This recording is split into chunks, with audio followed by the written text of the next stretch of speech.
我觉得大部分来说，我觉得他是在我心中是个不好的爸爸，可是他对我的影响是好的，花了一些时间研究我爸爸，譬如说我看我的叔叔姑姑们，或是看我阿公阿嬷，或是问我妈，然后来反推出我爸大概是怎么样的教育过程跟背景，就是他自己应该是非常非常被我阿公阿嬷疼爱，尤其是我阿公，他就是古代那种打骂教育嘛，那他就会打可能我叔叔姑姑，但我爸可能也会被打，但是毕竟是长子，就是比较受疼爱的那一个。我觉得在他心中，他很肯定打人、管教人、控制人是一个好的管教，就是他心里是非常支持这件事情，并且也把这个后来实践在我的身上。因为我是独生女，所以我从小到大我都觉得说，天啊，好可怕哦。他曾经讲过一些让我觉得很奇怪的话，因为我在他的朋友的小孩当中是比较成熟的，那其他叔叔阿姨就会问我爸说，你小孩是怎么教的？为什么可以教得这么好？我爸就会得意的说，小孩就是要虐待啊，你知道我怎么虐待他吗？你自己问他。然后我就在旁边，然后那时候我就觉得说，哇，好可怜哦，我还没有谁可以讲，我也没有妹妹或哥哥，就哭这样子。对我来讲，面对他是非常令我觉得非常害怕的事情。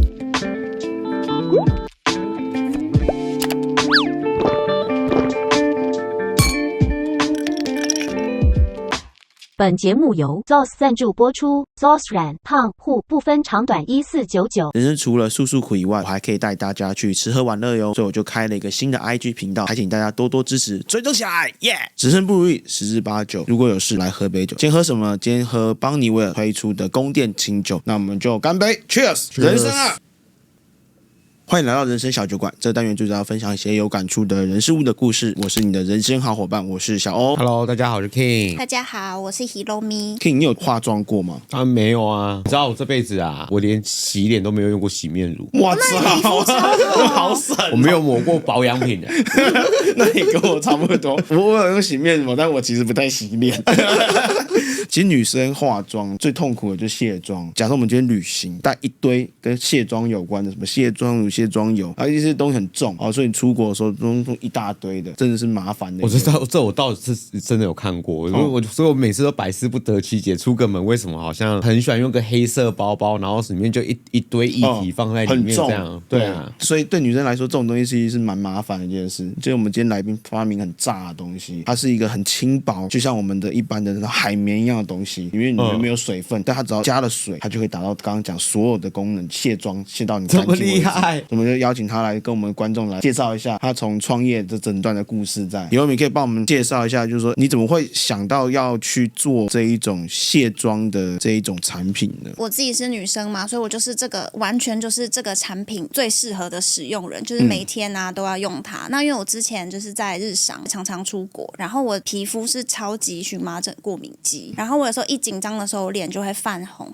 所以呢，我其实自己能用的产品是蛮少的。我就一直在想说，卸妆其实是很多人会忽略，可是是非常重要的一个步骤。大部分的人都会觉得说我要擦精华液、化妆水，然后乳液油。但其实你如果前面的步骤没有做好的话，你后面其实效果就不会达到你想要的效果，因为你前面没有清干净。然后我就在想说，为什么每次出门就是卸妆油弄得油腻腻的，那卸妆水又有很多酒精，让我的皮肤就是很敏感。我就一直在想说，是怎么样的方式是可以做到符合我心中理想方式这样的产品。然后后来有一次我去逛美妆展的时候，就看到了这个产品叫赫兹布嘛，就看到了赫兹布的原型，它就是一块布，然后加了清洁产品之后去风干。我那时候就想说，全世界的就是生物都是与水共生，只要有水就有细菌或是人类或是动物。那我就想说，它这样烘干，那是不是就是可以不用防腐系统？然后我就有这样的想法，然后我就开始跟厂商接洽，然后从它的大小、盒子怎么设计，就这样一步一步一步。我们其实赫兹布到现在是第3代了，其实第1代跟第2代的时候还是有防腐剂，因为其实我不确定，虽然它是干的，照理来说不用，可是因为没有人知道嘛，所以我还是花了2年的时间测试。那现在就是确定第一个它不用防腐剂，再来呢，因为它风干了，它是不是很轻？所以其实到哪里，譬如说我今天去出差3天2夜，我就带2张薄薄的纸出门，我完全不用瓶瓶罐罐，还用得很麻烦，因为它就是一个很像湿纸巾的东西，但它是干的干纸巾，然后你只要加清水，到哪里都有清水，包含你上山的时候，其实你只要拿这块棉，你沾溪水你都可以卸妆。然后像我自己就是小欧，你知道我超爱喝的，所以其实以前我常常会没有卸妆就睡觉，就是会就倒了。那我现在就算再怎么醉，除非是不省人事，不然我都还可以赶快抽一张，然后冲水龙头的水嘛，然后赶快撸一撸再倒下，真的是很方便的产品。对你的印象只是说，哇塞，这女生怎么每一次看到她妆都这么完整？她到底有多少时间啊？一般的女生不太会化日系的妆哦，是因为日系妆就代表是麻烦，女生化妆时间的长短会影响她的成果这一件事情。所以那个时候我印象很深刻的是，我每次看到她满妆，永远都是满妆，我想说，看你这样清洁要清多久啊？这就有点像迭代关系，你上面涂抹的东西越多，你要卸的就是卸得越久。但我好奇，因为女生不卸妆睡觉会怎么样嘛？因为其实就是毛孔上会堆了很多东西嘛，然后就会堵塞嘛，就会长痘痘，甚至是你皮肤没办法呼吸，或者是新陈代谢，所以久了皮肤就会有斑。大家说的老人斑，其实不一定是老人才会出现。我们不会有这种困扰，就是我们不会有就是觉得好像皮肤不干净、不舒服的感觉在。对啊，所以但是女生真的对这方面会蛮在意的。其实我也蛮好奇，就是想问说，因为其实我觉得我们频道看起来是个就是臭宅男的聊天频道，但我们频道那后台数据显示啊，我们频道有将近60多、将近70%都是女生。因为我自己也是你们的粉丝嘛，我觉得这频道超级温馨什么温馨？我们自己都不知道我在录什么东西，好不好？因为我觉得很温馨。我身为女性观众，我是很想看的，而且我有时候在忙，今天边化妆好了，我可能就打开一集，然后边听边化这样子。我其实是想要帮女生问一个问题，因为我身边其实有蛮多的女生化妆，她可能整个完整的体系，她其实是不太熟的。就我的经验来说，我认识的女生，她们多数的人在跟我介绍怎么卸妆这一件事情，每个认知这件事情都不太一样，所以我蛮好奇是说，所以卸妆是有一个流程，或者是什么叫做对，什么叫不对吗？今天想讲2个，一个是卸妆，一个是保养。如果快速要分享我的个人的习惯的话，就是卸妆其实就是一定要卸干净。可是其实我觉得好的油的产品是最能让彩妆卸干净的。可是很可惜的是，现在的厂商它不一定全部都用好的油，它可能用工业油、石化油去混在那个油里面，就变成你卸完妆之后，你的妆被卸干净了，但是你脸上的油没有被卸干净，甚至乳化很久都不干净，所以反而是那个油让你的皮肤不稳定，会有痘痘什么的。如果可以用好的油，我觉得用油卸妆是很好。虽然我自己是，那我涂抹橄榄油可以吗？其实可以，但是你就会有点弄不干净啊。像 DHC 它就是用橄榄油啊，所以其实如果你的肤质是第一个，你如果可以手边有一个好的植物油，再来你的肤质是可以接触油的，很多人天生就是会长痘嘛，那就比较不推荐。那我觉得这样是最好的。外面也有很好的卸妆油但是不一定每个人都适合。那还有一种就是用卸妆水，但我卸妆水我自己是蛮害怕的啦，因为其实卸妆水毕竟它是水，它要做出很多的界面活性剂来把脏污带走。那通常因为是水，所以它又要很多抗菌剂、防腐剂、酒精这种东西。这是为什么后来我做了我的产品，就是因为我觉得你要用再加水，有新鲜制作每次，那我就觉得很棒。尤其是之前还有一次就是手就是不小心划伤开刀，然后是右手，所以我基本上是不能好好清洁这个步骤。以前旧的产品的话，就要先涂一次卸妆产品，再用清水洗掉，然后滴滴答答的。这我那时候正常来讲是做不到的，可是有了赫兹布之后，我就拿一个布去冲水，然后擦完就结束了。这是我觉得卸妆第一个要知道自己的肤质，找到属于适合你的产品。我并没有说油不好，其实很多人怕油腻，但我其实蛮推荐用油卸妆。那再来就是保养，很多女生她会很多步骤保养，所以保养起来时间非常长。其实我个人保养步骤就是我洗完脸之后，我就擦乳液或是擦好的油就结束了，我完全没有中间那些过程。因为其实很多人都觉得他要擦什么才够，但其实有没有想过说，这个产品里面为什么你要擦5个产品才有效？是不是每个产品都不太有效？所以其实我保养真的是极快，那我就是偶尔大概1周2次会敷面膜，就是对于很勤劳的女生来讲，我是偶尔啦。所以像小欧你说每次我都全妆，就是化好化满，但其实我化妆也超快的，就是很多步骤是不需要，比如很多女生步骤很多，其实我觉得现在大家都可以减少。第一个减少是省时间嘛，再来是减少效果也很好，尤其是台湾这么湿，其实你会防止你脱妆，因为你上越厚，你脱的几率就越高。所以其实很多女生为什么到下午就斑驳。我比较直男，听完我还觉得可能下辈子我还是要当男生。我也觉得，但我觉得有时候化妆蛮疗愈的。那个真的超级浪费时间。你知道女生出门就要先花半个小时到1个小时先化妆，然后回到家要再花半个小时到1个小时卸妆加保养。光这件事情，我们男生就多2个小时嘞。可是那个对他们来讲是一个很重要的事情啊。觉得导师可以问一下 King， 你出门有什么仪式吗？我现在出门看场合，如果有比较重要的场合，就会精心打扮一下，配衣服啊。所以我很懒，所以我每次衣服要买，我就是买成套。我基本上要么上衣配鞋子，要么上衣配裤子，那我就可以省掉很多时间。所以我的衣橱打开，大概就是 Supreme 都是衣服裤子，衣服裤子。蛇纹的一套，蓝色的就一套，黄色的一套。那个我每次看到你都一样的东西，一样的搭配。我反倒比较少西装。我其实是蛮喜欢西装，因为我其实以前的工作的关系，所以我12年都连续穿西装，所以我家有非常多套西装。所以录节目我很少穿西装，要么我的西装应该有10几套。我是蛮懂女生说的那一种修容的感觉，因为我很常长胡子，就是我只要一天没刮胡子，我胡子就会长出来。所以对我来说，我就会定期不断的去修我的胡子，要不然就会变得是很浓密的这个状态。必须要说，就对我来说，这个还是不是我的开心的事。我只是觉得说，我如果说我今天不修胡子的话，我每天有一个开心的事可以跟你们讲，泡澡。我觉得泡澡就是我每天最开心的时候。泡澡的时候会放那个沐浴球，像我可能没有买什么保养品，我没有买什么洗面乳，你会找一些开心的事。可是我会去买沐浴球这个东西。我想请问，像泡澡的时候，泡在里面都要做什么？像我就是放空，那放空有时候会听 podcast。其实我觉得泡澡是一个可以想想今天发生了什么事。是。对啊，就有时候我也不太喜欢再听到其他的东西，单纯就享受在泡澡的那个时候。比较在意的就不是肤质的问题，比较在意就是头发。所以像我的洗发精可能就有3、4瓶，然后还有什么头皮凝胶，但我可能乐趣就是在抹这一些东西。是会有差别，心理作用没有，真的有差别。像我刚刚就也想问小欧说，你在剃胡子的时候是觉得说烦了又长出来了，还是说好我来帮你修修？因为其实我觉得每天做这种很烦的事情的时候，如果你是正面开心的去做，我今天上粉底液是说干又要上粉底液，为什么不长白一点？还是说我边上边就真可爱，真棒真棒。累积久了其实是蛮不一样的。我分享一下，我之前有学过一件事情叫自信疗法，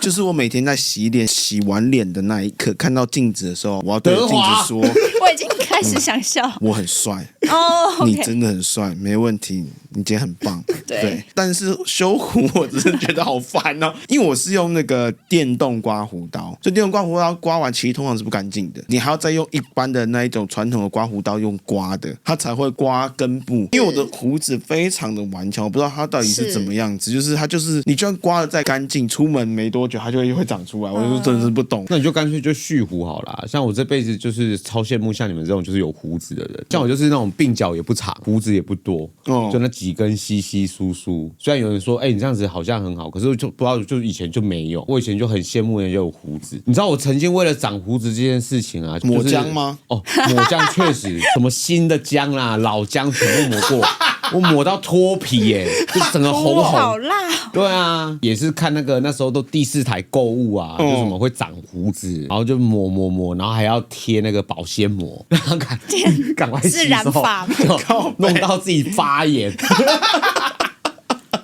我导师可以分享一个我的特别的仪式感，就我喜欢蛮贵的沐浴乳，然后我觉得我其实是一个不喜欢洗澡的人，因为我们去爬山很常就不能洗澡，所以我很喜欢去爬山，就是一种借口，就是我操，我可以不用洗澡，正大光明的一件事情在。对我来说，洗澡就是一种很定的事情，就是因为脏臭你就才要洗。我后来就买了一些比较有味道的沐浴乳，是，那我突然就觉得哇操，这是一个好舒服的一件事，因为你洗完它就有很多很有趣的味道在你身上。现在蛮多人在意这件事情，而且大家都很在意香气，像你刚刚讲的是香气这个。对啊，对，我觉得香气真的是可以蛮疗愈。那你什么时候开始创业的？我大概4年前今年如果算是日式算法是第5年开始，就是4年结束进入第5年。然后我创业是一个我自己觉得很不可思议的事情啦，因为我原本就是完全觉得当老板是一件跟我无关的事情。那你当初为什么会想要做这么勇敢的事情呢？我觉得就是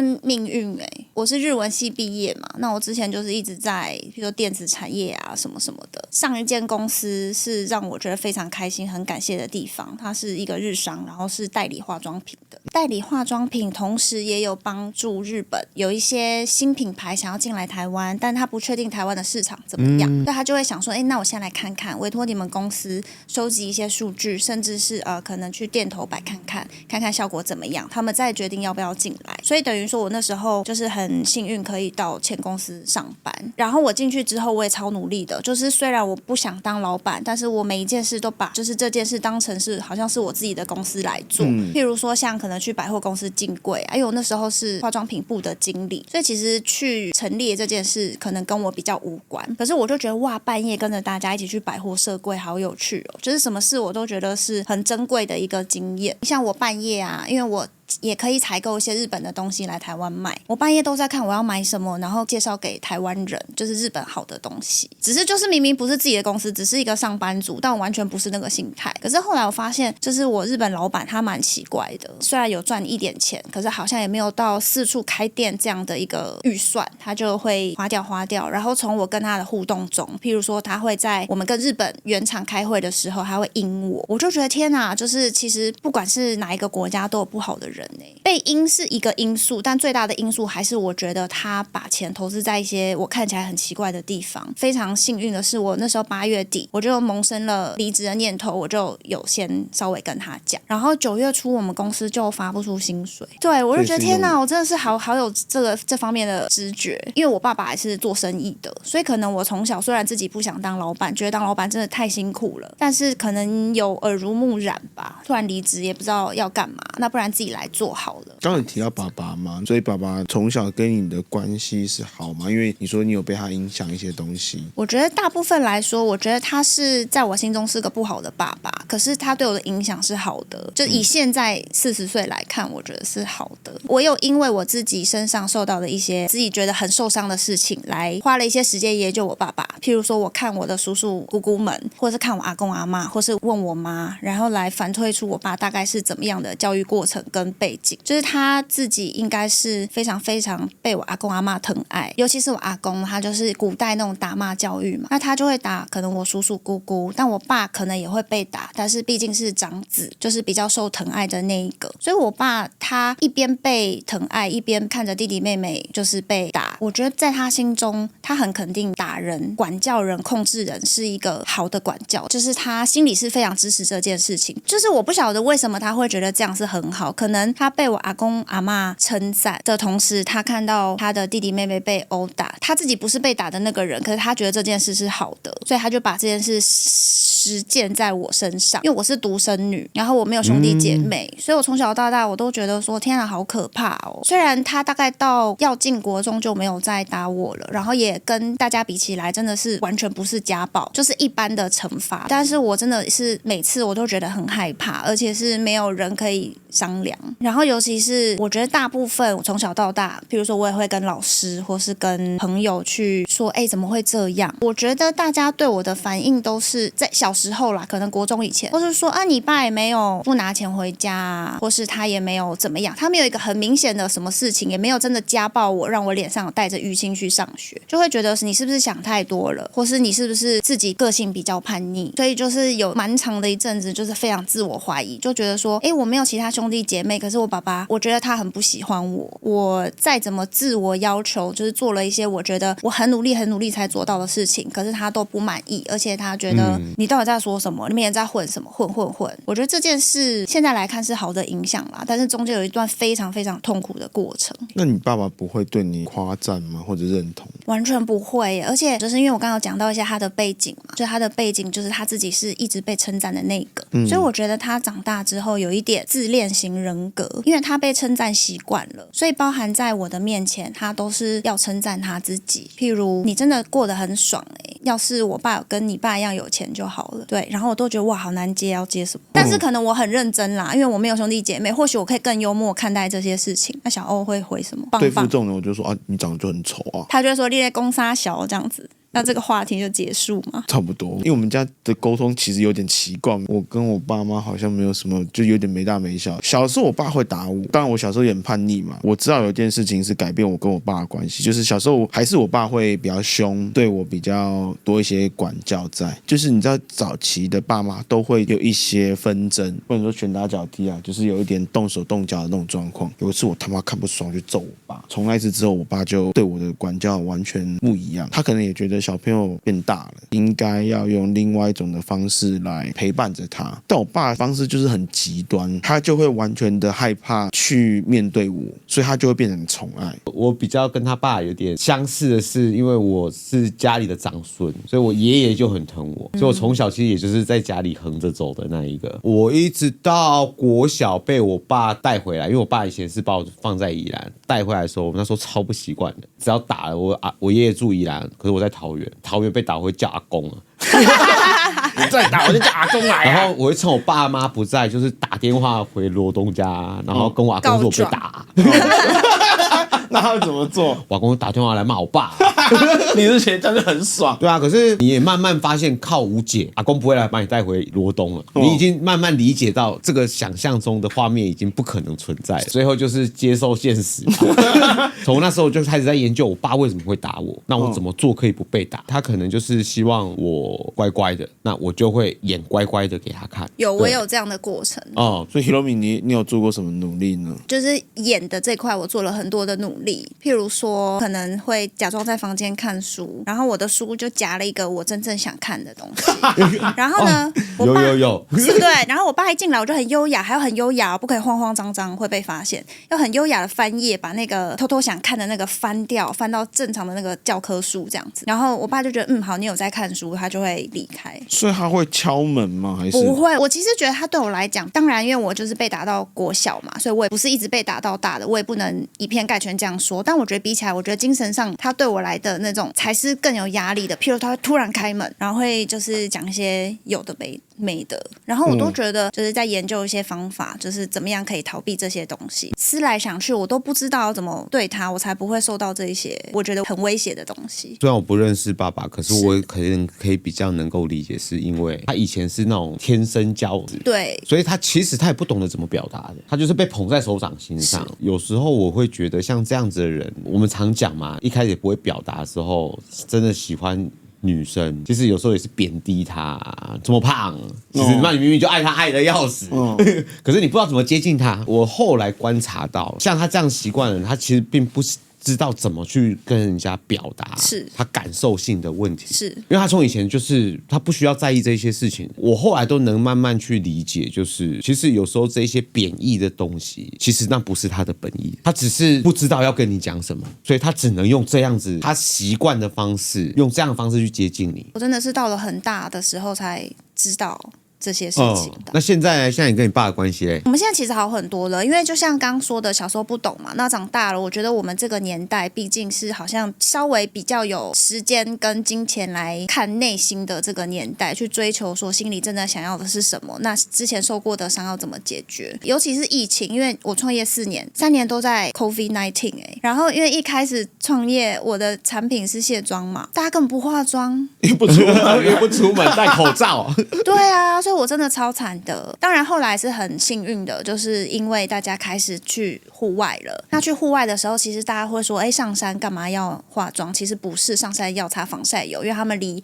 太阳比较近，很容易被晒伤，所以他们擦了防晒油就要卸妆。因为正常的洗面乳是卸不掉防晒产品的。那在这样的过程，因为重嘛，所以自然而然就会找到盒子布。所以后来我意外打开了山上的这个市场，还有露营，所以公司才得以苟活。我那时候心里真的觉得超级挫赛的，而且我已经开始想，我爸到底会怎么酸我。我之前其实在前公司上班的时候，因为我爸也是做对日贸易的，那我也是日商嘛，偶尔他会叫我去吃饭帮忙翻译，然后他会跟他的客人说，你知不知道 Hiromi 他现在在那个公司司多烂多小什么什么，然后就狂数落，所以就是可以想到说他会怎么酸我，如果我失败的话。所以我从小真的是兢兢业业的。刚刚小欧说我私下很叛逆嘛，就是我就是在他眼皮底下他看不到的地方，我就尽量玩，做我想做的事情。可是在他面前我就是乖乖牌，所以其实他现在应该都搞不太清楚我真实的个性应该是怎么样。毕竟长大了，然后也开始研究爸爸怎么长大的嘛，那他以前是怎么样的生长环境导致现在这样的他，所以我觉得我现在跟他好蛮多的。譬如虽然我是女儿，可是我会带他去喝酒，那虽然在喝酒的时候可能也是聊一些不是很开心的话题，可是我就觉得没关系，就是我知道他是开心的。其实很多电影都这样子演啊，他明明就很爽嘛，今天儿子女儿带我去吃饭，硬要说这什么菜，对啊，吃什么牛排，然后心里很爽，然后回去还给分，你看我儿子带我去吃牛排，这个也是我觉得沟通很重要的一个环节。我一直觉得华人没有像西方人这样子很坦率面对自己的，所以你以前看这些老男人们啊，我可以跟你讲，你不要讲儿子女儿啦，跟另外一半讲个我爱你，他都讲不出来的，他讲不出这种话来的。是我以前也有一点点。你是偶包吗？就是大男人，可是也因为这样子的个性，其实失去过很多东西的。可是我发现啊，像这种比较权威感的人，为什么他要这么权威？是因为他觉得权威他才能获得这些东西。然后我就在想说，但是他一定是在获得他以为能获得到的那些东西的中间，他一定失去了很多，因为会有一些人不习惯啊、害怕啊、逃跑。像其实我觉得我妈也是一个一直想逃跑的人，所以我爸虽然很控制我跟我妈，或他以为他掌控了什么，但其实他什么都没有得到。我就在想，那这些人为什么他没有觉得要换一个方案？你意识到你跟爸爸的这个关系之后，你有尝试做什么改变或者什么努力吗？我觉得因为改变别人真的是蛮困难的一件事情，所以我后来就比较偏向改变自己。譬如说像我刚刚说的，想办法去了解他，或是说自己要怎么表达。那我爸爸对我来说真的是一个很好的反面教材，所以尽量就是以我觉得他可以接受的方式来跟他相处。我们现在没有住在一起，虽然都住台北，可是我每周会回家吃饭一次，听起来好像很像教功课。因为他在我心中是一个很可怕的人，他曾经讲过一些让我觉得很奇怪的话。因为我在他的朋友的小孩当中是比较成熟的，那其他叔叔阿姨就会问我爸说：“哎，你小孩是怎么教的？为什么可以教得这么好？”我爸就会得意的说：“小孩就是要虐待啊，你知道我怎么虐待他吗？你自己问他。”然后我就在旁边，然后那时候我就觉得说：“哇，好可怜哦，我还没有谁可以讲，我也没有妹妹或哥哥，就哭这样子。”对我来讲，面对他是非常令我觉得非常害怕的事情。我之前有看一本书，就说就是有情绪创伤的小孩会有4种表现。第一个是战，就是你会跟他 fight 到底。然后逃就是你会逃离现场，僵就是僵住我就一被骂我不知道该怎么处理。然后第4个就是讨好，就是不要这样啦，什么哭这样子。那我是逃的类型，所以其实我有非常长一段时间，包含我大学一毕业我就离家出走，而且我还确定我找到工作，在公司上班了1个月，确定我会领到薪水，不会没钱哭着回家，我才离家出走。趁他出国的时候，我就一夜把我所有的家当都搬走，我连床垫都搬走。这个情节怎么在前几集好像听过类似的东西？真的吗？我跟你讲，我他妈第一次离家出走超猛的，我国小就离家出走了。有一次国小因为做错事情，然后怕等下被爸揍，刚好我妈妈买菜桌上还有个几十块，我就那几十块领着。我还记得那时候国小3年级还是4年级吧，然后我就跑了呢。然后因为我小时候没有脚踏车，所以我就是用走的。然后我那时候是住在新兴工商那边，我就沿路一直走，一直走，一直走，走到快到中立交流道，然后我真的发现好累哦。然后我就还好，我就是拿着我妈妈那个，我那时候第一件事情先去 7-Eleven 买湿热冰。我就吸着湿热冰一直走到中立交流道的时候，发现干腿好酸，后来打电话回家，我妈说你去哪？你人在哪里？我说没有，离家出走。然后她说你给我回来，我就说我回去爸爸会打我。她说你不用怕，你在哪边？我说我在中立交流道这边。然后我妈说你在那边给我等着，然后我就开车来载我。我第一次其实就是离家出走，大概不到2个小时吧。你知道我小时候是一个没有零用钱的小孩，我也是，不可能给我们零用钱，上课就是带便当，是家里帮你准备好，是因为他怕你有零用钱，你会拿去打电动。你拿零用钱要做什么？他觉得你没有需要拿到这个东西啊。那你们以前怎么办？如果说看到同学去打电动，我刚刚讲了，你会想办法谋生啊，夹缝中求生存。所以我后来不是我跟你讲，我就卖 Kobe 录音带啊，帮你烧一首歌5块。赚点钱嘛，赚点钱，你总会想到一个方法活下去的。我觉得这有时候也是一个到某个年纪你会回想起来的，那其实也是一个乐趣来的。我那时候可能很痛苦，可是你现在回想我那时候给我爸打，我就觉得很想笑。现在如果对我来讲回味起来，其实是一个美好的记忆。像我有时候跟我朋友聊天，他没被他爸揍过，我觉得看他好可怜，他没有经历过那一种生死边缘。在小时候在小时候你会觉得是生死边缘的，你就觉得我会不会死掉，鼻血流成那样子。我刚刚有听到说你都还是会每个礼拜回家，你还会想要做这件事情，你觉得你为什么？就我觉得像刚说的，就是后来有没有做了一些改变？之前有了很多改变，但那都不是出自内心。我觉得那都是像教功课，或是假装我很孝顺。但我直到最近有一次，就是我远远看到他走过来，因为我跟他公司在楼上楼下上班，偶尔会遇到。我远远看到他，我就立刻转身想要逃跑。就算长这么大了，我内心还是害怕。他就说：“来，你过来，你过来。”他是讲台语啦，对，然后我就过去，他说：“你为什么每次看到我你就要逃跑啊？”然后我就看着他很认真的说：“因为我每次看到你，你就要骂我。”他其实是愣住的，然后其实我内心就是超级在发抖，虽然我好像很冷静沉着。然后这是我第一次认真告诉他我的心里话，我不晓得为什么爸爸你都是要骂我，就是我到底做错什么事情，我已经自我要求成这样，我觉得我很认真在达到他所说的任何一个合理的不合理的要求，可是为什么他总是还找得出我不好的地方，或是怎么样来骂我？令我非常压抑的是他那天下注的这件事，我以为他会接说啊，不然就是要骂你啊，不然要怎样？他没有，他下注吓到，所以我觉得他可能从来没有意识到他自己是这样的人，或是他是这样对我的。那我就非常开心，就是我有这样的改变。然后自从那件事之后，我觉得我有一些真实的内心话，我不管他想不想听，因为以前如果是他不想听我讲，我可能就会受到生命上的危险嘛，所以我就不敢跟他讲。可是我觉得我现在有能力了，就是我觉得我们出生的时候都是原厂设定，可是你长大了嘛，就是我没有必要背着这个原厂设定，其实我已经可以做更多我想做的事，讲更多我想说的话。但是我觉得我也是中间摸索了很久，就自我限制了很久，那直到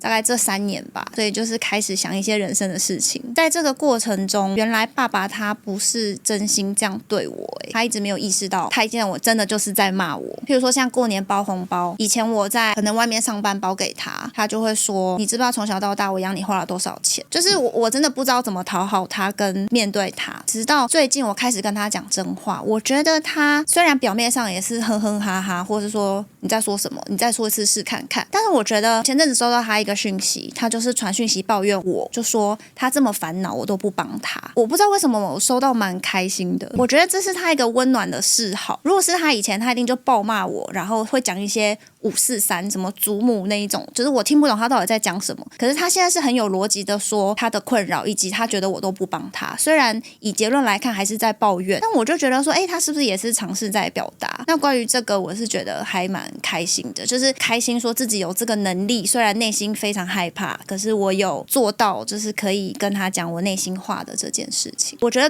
可能对很多没有这样经历的人来讲，这是一个太平常不过的话了。你就跟你爸讲啊，或你从小到大真的就不是想讲就可以讲的这样的一个气氛。那我那天讲完之后，我转身立刻打电话给我妈，我说妈，天哪，我今天刚觉得我自己做的太好太棒了，我居然跟爸爸讲出我内心的话，这样。那我妈也就是我为你喝彩。我跟我爸那时候关系比较好的时候，其实中间其实很长一段时间不说话，是因为我也让我爸蛮失望的是，我本来考到国立专科学校，后来打架被退学，他大概有2年不跟我说话。是有一次好像去吃饭还怎么样，然后我爸去外面抽烟，然后我那时候吃一吃我也想去抽烟，可是我不会跟我爸站在同个地方抽烟，我是走去外面的时候看到我爸，然后我爸就跟我4眼相交了一下，我爸自己打开烟盒拿了一支烟给我，我现在想起来我都觉得很想哭。有我们这样经历的人就会觉得其实这样的一个动作，对，他也不用讲什么话，就像我刚刚讲的，那一根烟就是他的橄榄枝，他可能也觉得没有必要再这样下去了，就是难道都一辈子再也不讲话吗？家人其实也没有什么深仇大恨，其实有时候只是大家不知道怎么表达。